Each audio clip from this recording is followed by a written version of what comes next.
We interrupt this program to bring you...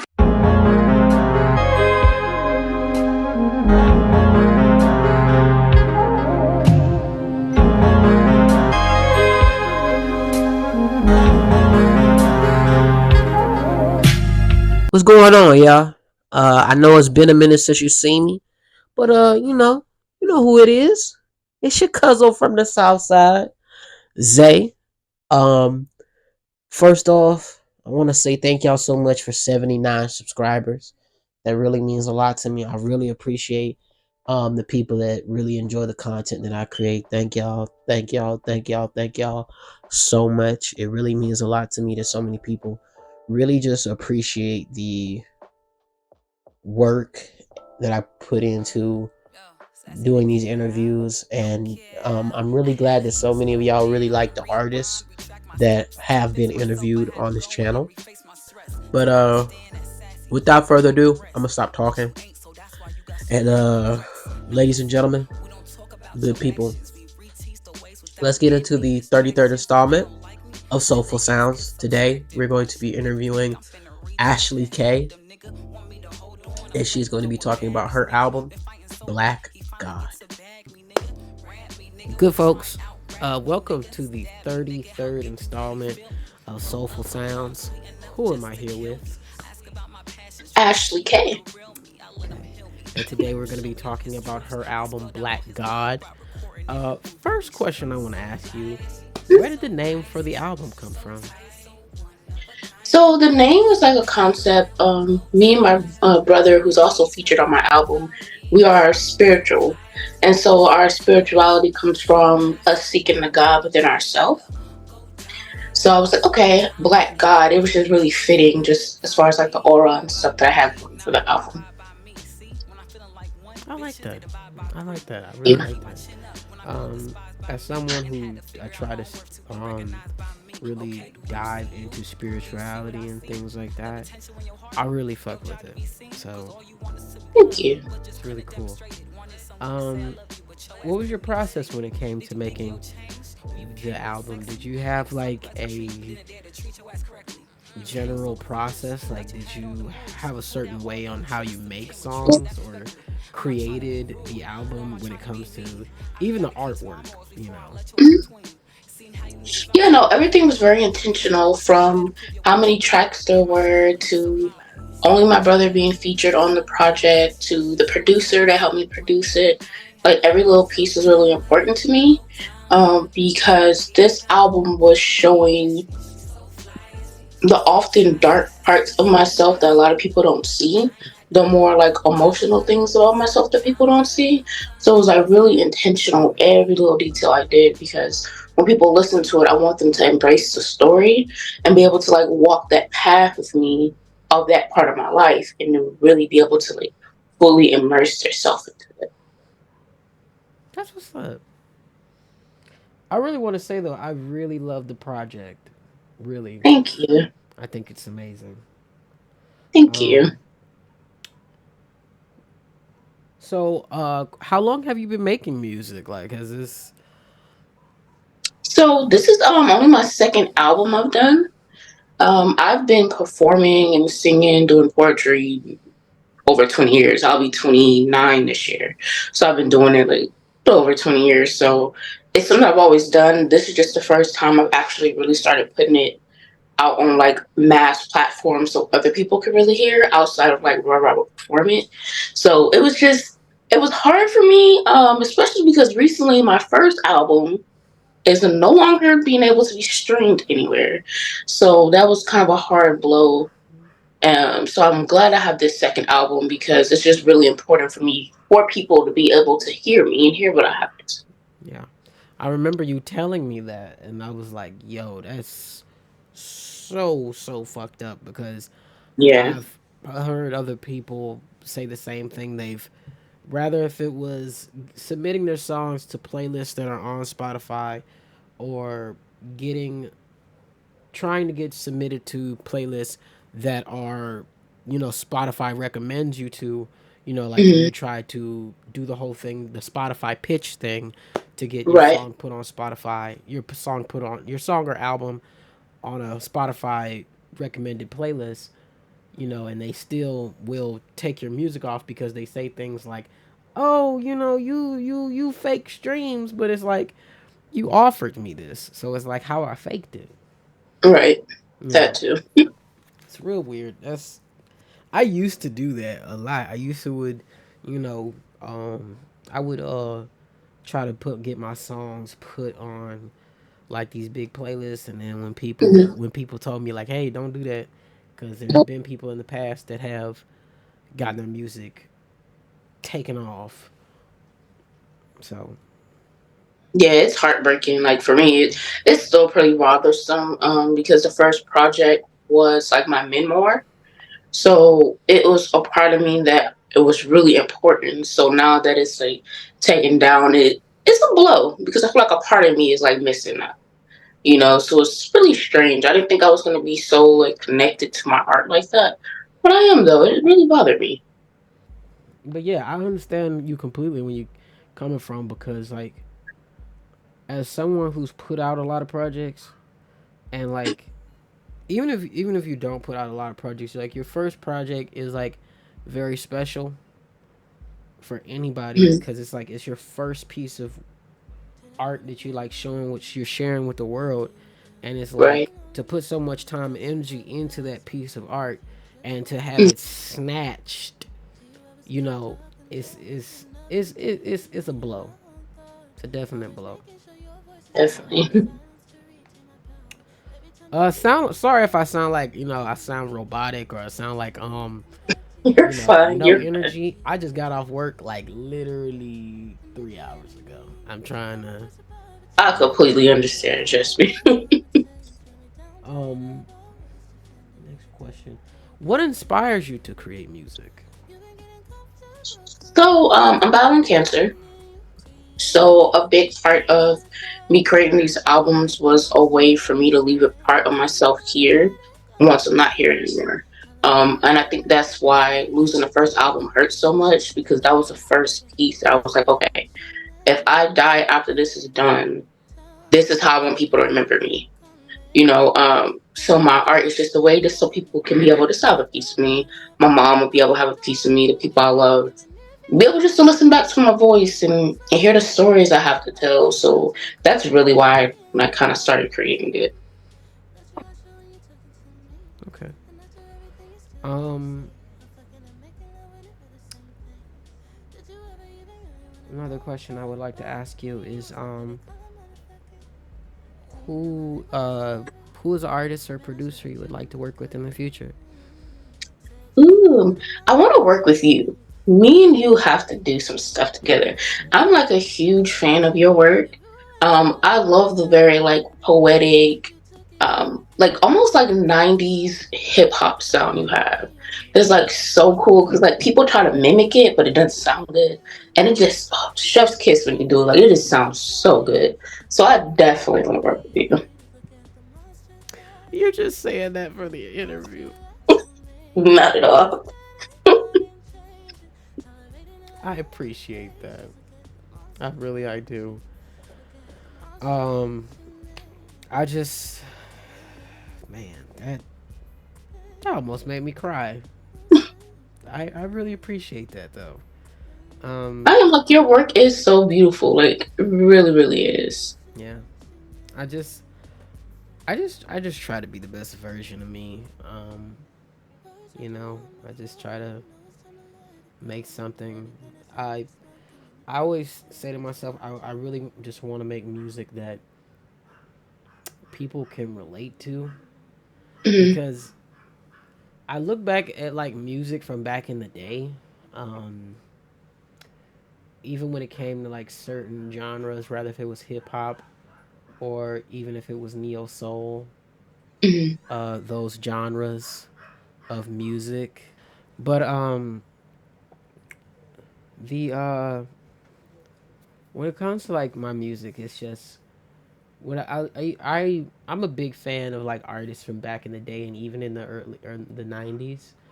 Mhm. And one of the many things I remember, and you just go back and look at that era, is that a lot of those artists were making music that people could relate to, like everyday people. Right. Like, you look at a lot of artists that are like heavily pushed in mainstream music. Nobody can, nobody, no regular person like me or you or many other people who make art but don't have these fancy cars and shit. Like, we can't relate to living in $1 million mansion. Right. We can't relate to that.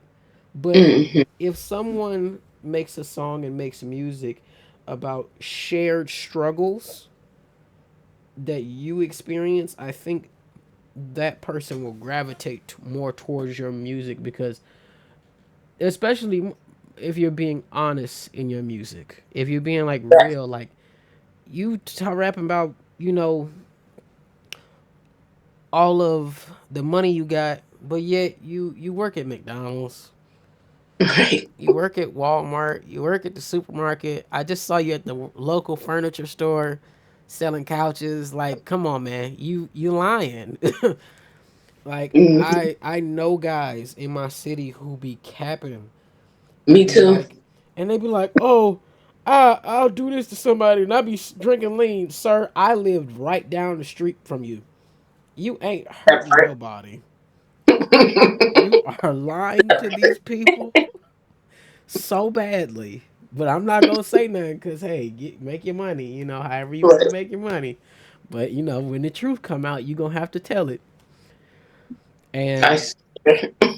it's just crazy. But yeah, I just try to make music that I know people can relate to. Like, there have been times where I've thought about making songs that I could have put out, and I'll be like, this isn't authentic, Mhm. because it's not me. It's not telling the truth. Like, Right. I even said this once before. I got offered, like, a while back. I got offered like a record deal, and when that happened, I knew, like, when they explained everything to me, like, I knew what I was sacrificing. Right. I knew what I was gonna get out of it, Mhm. and I knew what I had was gonna have to do to keep all those things. And that's the main thing with me, is that I like to make music that's authentic and real. So Right. having to be in a space where authenticity is not a valued thing, it's like I don't want to be a part of that. Right. No, I agree. Like, I've had situations because, like, more, I'm more focused, like, on like being a poet, right? And so there's like this whole area of people who want poets to do like interludes or want them to do like verses on their projects and stuff. So I've had labels reach out to me like, hey, like, we want to sign you just to be like a poet with us and do this and do that. But then I'm reading information. They're like, well, we have like a team that'll write your stuff and we this and that. And I'm like, I don't need anybody to write my stuff. I can write my own stuff. Or it's almost like they want to pimp your art. And I always tell people like my poetry's not going to be pimped. Yeah. Anybody's gonna pimp, it's gonna be me. I'm not gonna let nobody else do it. Yeah, So I exactly. get where you're coming from. It's really, really like that. Like, they want to. I had someone tell me, like, oh, we want you to. I told him, like, oh, I have a bunch of producers that I work with that, they make really great beats and stuff. And when they was like, Mhm. no, we want you to work with like big producers and get songs with them. And it's like, listen, the only producer that is like, there's only really a few producers that are really well known that I would personally work with. And if it's not the ones that I'm thinking of, I'm not working with them. That's So valid though. That's valid. Because it goes like people don't understand like with art, like authentic art, there's energy, right? And so all energy don't belong together. exactly. And you can hear it, like you can hear it in certain music. You're like, something doesn't sound right about this. And it's like sometimes it's the beat or it's the lyrics or it's whatever and it just sounds weird and it's like, y'all didn't mash well. It sounds like Yeah. y'all just forced this together and Try to just threw it force it. out the verse. Yeah. But As is there any producers that you would like to work with? Um, that's a good one. Two. Metro Boomin and Pharrell. Because I really like they're like very heavy beats that they do, like more of the R&B stuff I've heard they done, and I really like the sound. Um, I know there's like controversy and stuff like behind some of them, so like that's like the gray area. Yeah, But if we're going like strictly off just like their talent, like I would want to work with them. that's cool. What Um, about you? producers. Well, like I said, when it comes to big name producers, Mhm. um, number one, The Alchemist. Ooh, okay, Number two, Knowledge. Number that's a good one. three, oh, I just thought of his name. Uh,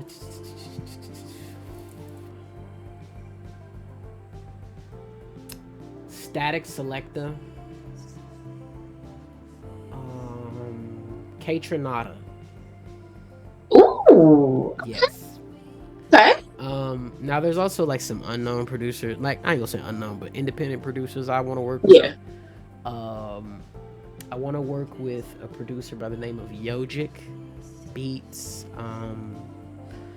Another producer by the name of Tunga. He's from out of Uganda.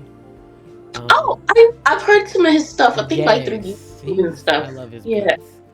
Um, I also want to work with.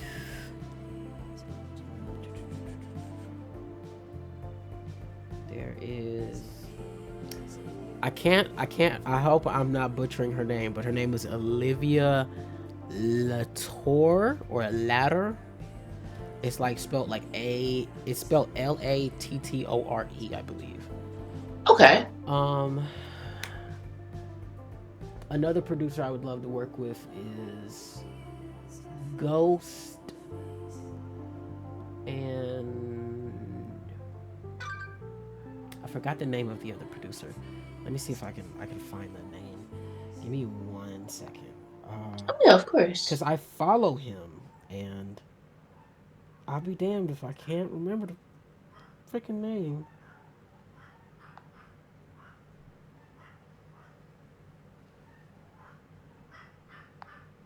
Uh,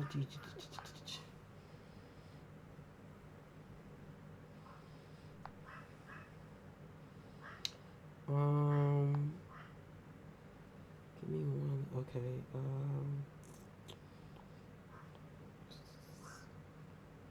Mm, uh, Damn it. There is this producer. I'm trying to find him. Damn it. Here he is. Eerie Skies. Okay. Yeah, and that's those are the people I want to work with. So yeah. Also,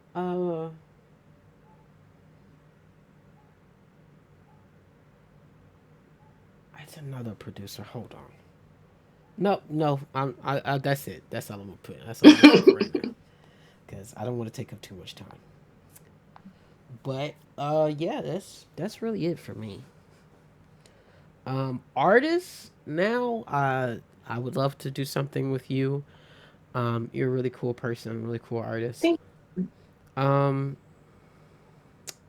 there is well, most of the artists that I want to work with are really just artists that I'm friends with. same. I hmm,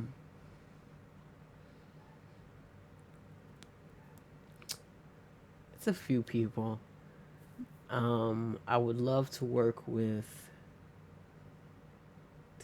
What is this? Someone who I interviewed a while back. Her name is Kira Likara. Mhm. She's really cool. I would even like to work with another artist who I interviewed named BG Jimmy. Um, I think that'd be cool. Something different. And also another producer friend of mine, Marley Angel. Yes. I would love to work with Marley. Marley's cool. Believe it, we actually he did send me a beat. I have not written for it yet. But rest assured, I'm right for it. I'm right for it. Um,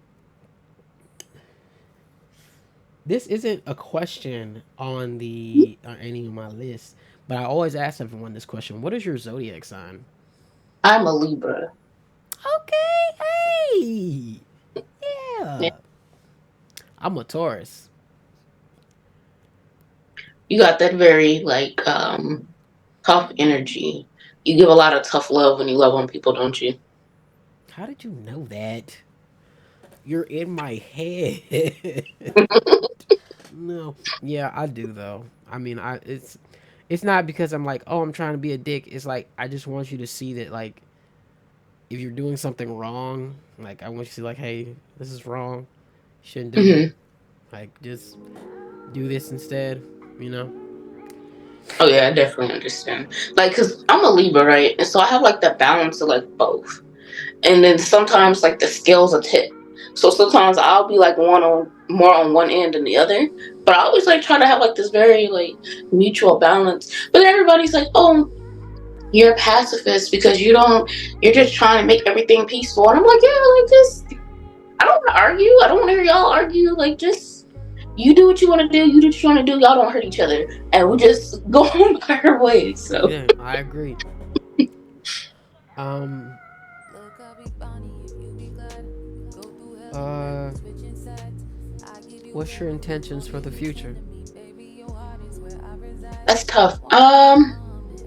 Future.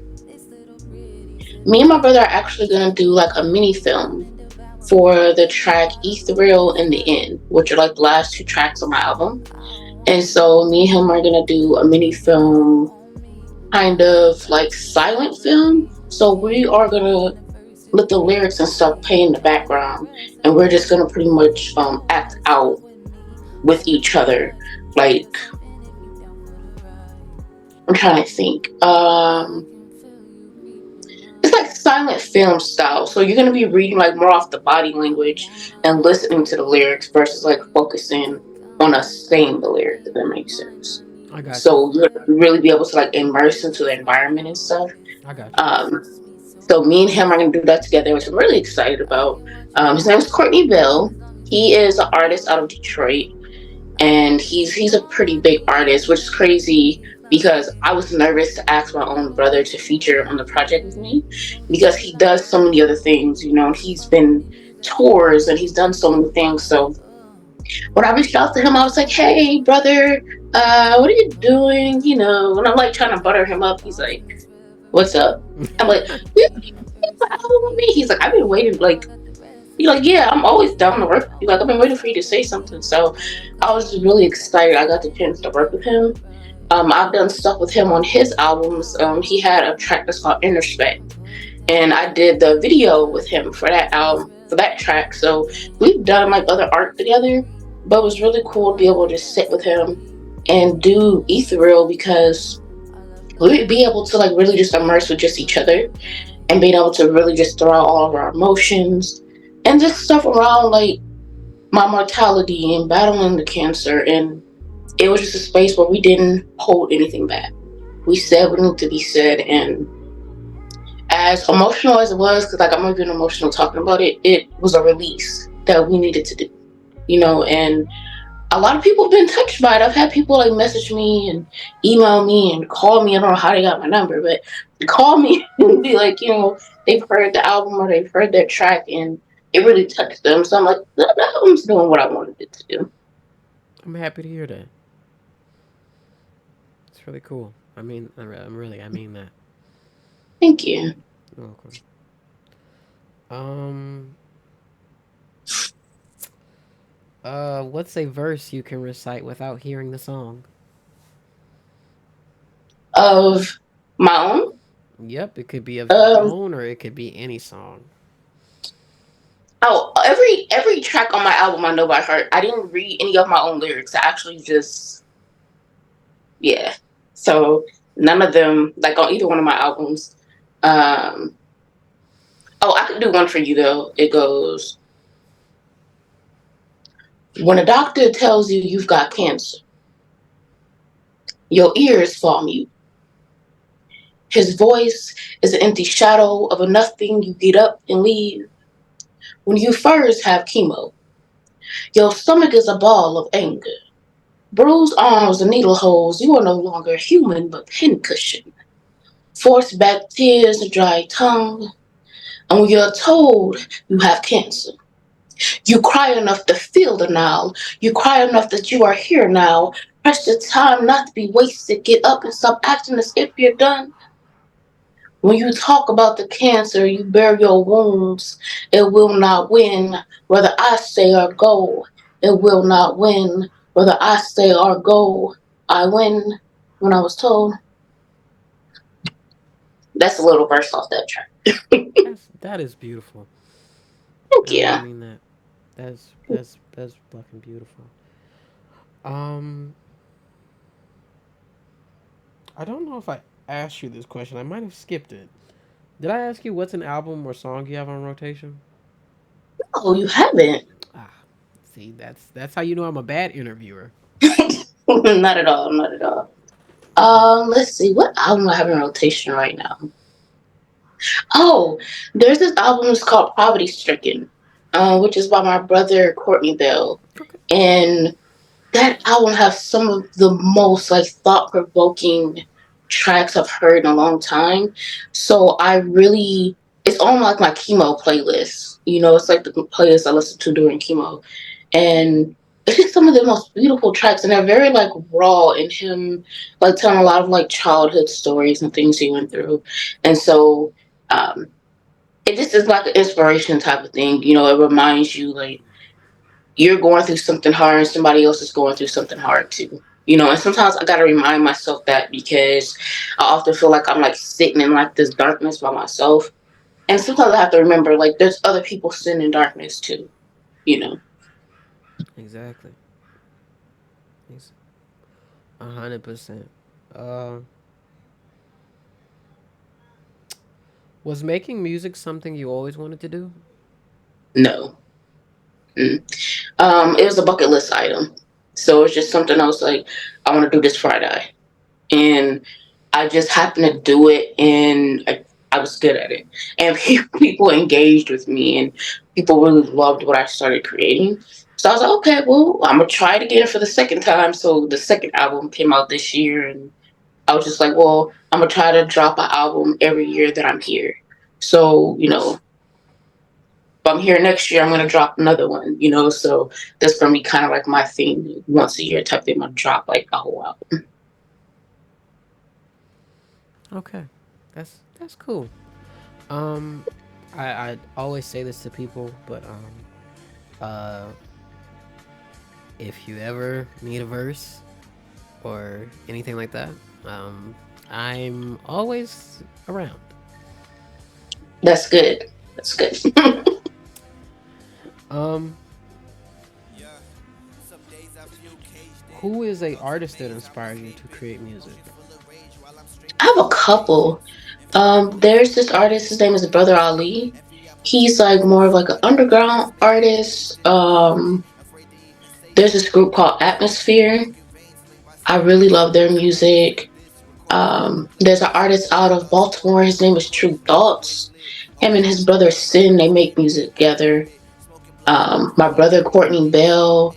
I have another friend. His name is Aaron Paris, and he does music. He's an R&B singer, but then he also has like an alter ego, Kane Bishop, who's like the rapper, which is like so cool. I always love like when people are able to kind of like split themselves and create like different music with like a different kind of personas. I always thought that was so cool. And then you, like, honestly listening to your music and stuff, because I just started listening to your stuff. Like I said, the poetic vibe is very inspiring, and I love it because it just feels so authentic. It feels familiar, you know, and that's something that I always like look for when I listen to music, and that's something like makes me want to keep coming back. I'm like, this sounds familiar. This sounds comfortable. This sounds like life, you know, whether it's good or bad or in the middle. Like it sounds like life, So I'm like, yeah, let me listen to some more of that. So Thank you. I appreciate that. Um, that's cool. I'm gonna definitely have to check them out. If you have time, please send me the links and whatnot. I would love to listen to them. I feel that. Um, what is something difficult for you when it comes to being an independent artist that you wish that you could improve in? Hmm. Um, that's a good question. Maybe like my communication with people. Mm-hmm. Uh, I which is weird because people have told me like I hold great conversation. I'm like a social butterfly when it comes to environments, but sometimes like I get closed off from people, and so it's not necessarily like maybe they didn't do anything to me, but if one little thing doesn't feel right, and it could be small, it steers me away from wanting to work with people in general. So I feel like I may have like blocked myself from some opportunities just because I'm like really apprehensive. So I feel like I need to like work on like not being so apprehensive about I feel that. I feel like sometimes when it comes to communication for me as well, I have a hard time doing that because there'll be times where I've really wanted someone like I don't know if you've ever heard. Did you ever listen to Soul Intentions, it. Mm-mm. the EP, Nope. the one I just dropped? Nope. I haven't listened to it yet. Oh man. Well, when you do, go um go to there's a song called Reflections on there, and Reflections. Oh no. Yes, I have. I heard that song. Yes, I Yeah. have. Yes, I have. That's So on my K-pop playlist. I okay, actually got that. hey. So when you hear the person that's in the back, there's someone singing um the hook. I feel like this always. My memory reflecting back on my old ways. Um, a lot of people. Funny thing is, a lot of people think that that is me. That is not me. That is not me saying that. That is a friend of mine by the name of I Know Tommy. He didn't want me to say this, but I was like, fuck it. Hey, we gonna go ahead and let people know. Like, hey, look, I'm not. It's like so many people come to me and be like, "Yo, you did a crazy with reflections and your hook," and I'm like, brother, that's not me. It's not me. Even like originally, there was it was just bad communication. Um, on my end, there was a friend of mine who I've done an interview with her as well. Shout out to Quan J. Originally, I wanted her to do the hook, and because she has such a very beautiful, pretty voice, Mm-hmm. and I wanted her to do the hook, and she was going on. She was going through a lot as well. I believe she spoke about she was battling cancer as well at one point. Mm-hmm. And it was during the point when I was trying to get in touch with her, trying to get her to work on this song with me, and I didn't know exactly what was going on, and I still don't know what's going on at that point when I was trying to get in touch with her. But she was going through a lot at that point in time, so there was really nothing that I could do. So I hit up my friend Tommy, Mm-hmm. and had him do the verse, do the second verse and hook, which is kind of funny because I know I'm getting off track, but originally he was only supposed to do a hook, but he did a verse. Oh, I had a verse, but he did a hook. He was like, "Nah, I'm gonna give you a hook verse," and type shit. But yeah, I really wanted Kwanje to do it. Who knows? Might do an alternate version of the song with her on it. that's not a bad idea. Yeah, cause that's I. There have been so many songs where like even just like communicating with people, I just have a bad problem with that. Like I be trying to be like, "Oh, I want you to do this," and um, but you know, and it's like I'm trying to be like, "Oh, what if I get them to do it?" And oh, what if I get her to do it? And then it's like, you know, things just get jumbled up, and it's like, yeah, Yeah. I kind of need to just pick one person. So, you know, and But I then mean, that happens though when you're creating, and then you start like the sparks start going off. You yeah, definitely. Um, is there a song you consider your least favorite that you have created, but everybody loves? oh, yes. On my first album, I had this track that was untitled, and it was just untitled, and it was like a semi kind of like sensual track. So it wasn't like really sexual, but it was like sensual. You could hear it in the tone of my voice and how I was kind of like, doing this love poem, right? And when I heard it, I hated it because I was like, no, your stuff. And then like that's not even including like YouTube. They get more money off the ads and stuff like within your music than you get off of them. Yeah, So it's wild. and That's why I'm glad for me. I'm not necessarily doing it to get money, but some people do it so they are able to make money off of it, and so it's kind of horrible to think about. Like yeah, you can't even get a McDonald's cheeseburger for real. yeah. So Like it would be nice just to get $1, you know, but um, I I've been like thinking about this for a really long time when it comes to making music. Um, I don't think in the foreseeable future that I will honestly keep my music on streaming platforms. Like once this last, once this next this once part two of Soul Intentions comes out, I don't think that I'll be putting any more music out on streaming platforms. And it's only because as someone who I've been doing this since I was 20, this is like all I've ever wanted to do as since I was a young man, and it's like I don't see myself doing anything else with my life. right, And it really sucks when you put so much time and energy into this into creating art, um because it's like you're paying when it comes to creating art, like creating music. It's not cheap. Like you have to pay. Let's say if you have someone make a beat for you, like when it comes to beats that are custom and whatnot, people charge hundreds of dollars. You know,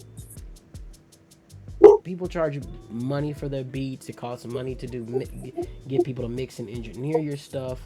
It even costs money to get a cover art made, depending on how you go by doing that. right, So, all that money being put into it, a lot of people want to get something out of it. And it's like, I don't think that that's a bad thing, because if the art it's if you're putting something out into the world, you want something back for it. Even right, it doesn't have to be $1 million, right? Because a lot of people assume that you need 1 million followers to even be able to, like, let's say, start selling your music on a different website, on your own website or something like that. That's not even the case, because right, that's just like the Weed Man. The Weed Man don't have 1 million people buying from him, but right. he got business. You know, He got his loyal customers. yeah, Like he has loyal customers that come to him and be like, "Hey, I need a gram, I need a dime, I need a pound," and it's like, right, people, when it comes to when you have loyal customers or a loyal fan base, people want something. When you have that, people want different things out of you, right. and if you can give that to them, then you'll always be in business. True. So, and you know, when it comes to make as even now, but even when I was young, making a living off this was second in my mind, but Mm. making the art first always came to mind. Hey, I'm just okay. So, well, My bad. no, you good. But, Ashley, this is the final question of the interview. Okay. Um, Now, you do not have to answer this if you don't want to. You can skip this. Okay. It's completely up to you.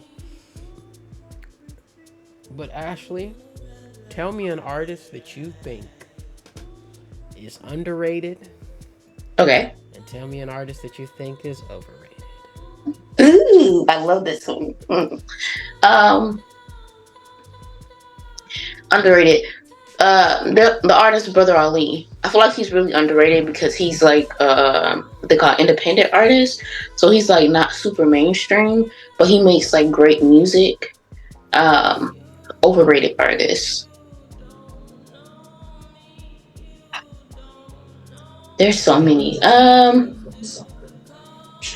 Probably Drake. I feel like his music's just a little overhyped. Not that he doesn't make great music, but I don't know. I just feel like they just overhype him a little Yeah, bit. It's just like, it's mid. yeah. You know, this is very much mid, very much mid. But with that being said, this is the ending of the interview. Um, Good folks, like I always say in every single interview, at the end of every single interview, every single album or song that we talk about, one of the songs will be on the Soulful Sounds Volume 1 playlist that will be available on SoundCloud and Spotify. So you don't have your songs on SoundCloud, please get them on SoundCloud and vice versa for Spotify. And this is just another reminder. Ashley, please tell everyone where you can find Black God. You guys can stream Black God everywhere: Apple Music, Spotify, iTunes, YouTube Music, wherever there's music, you can find Black God. Yes. And this is just another daily reminder that if you don't go and stream Black God and go support and follow Ashley on all of her streaming platforms, your father is a whore. I caught your dad getting freaky behind the Popeyes chicken. He did not want a biscuit. But he was definitely looking for some syrup, and not the syrup we talking about. Okay? But until then, I will see we will see y'all in the next one. So this is the closing chapter. This may be the end of my days. And brother, I just wish I could say more to you. I wish there was more you could have said to me. So we're sitting here. Right. Everything's out and open. You know how much I love you. I love you too. You know how much your words have created a path for me to be my most authentic self. Give thanks. You awoke the God in me and helped me walk in a path I couldn't imagine. Ashe.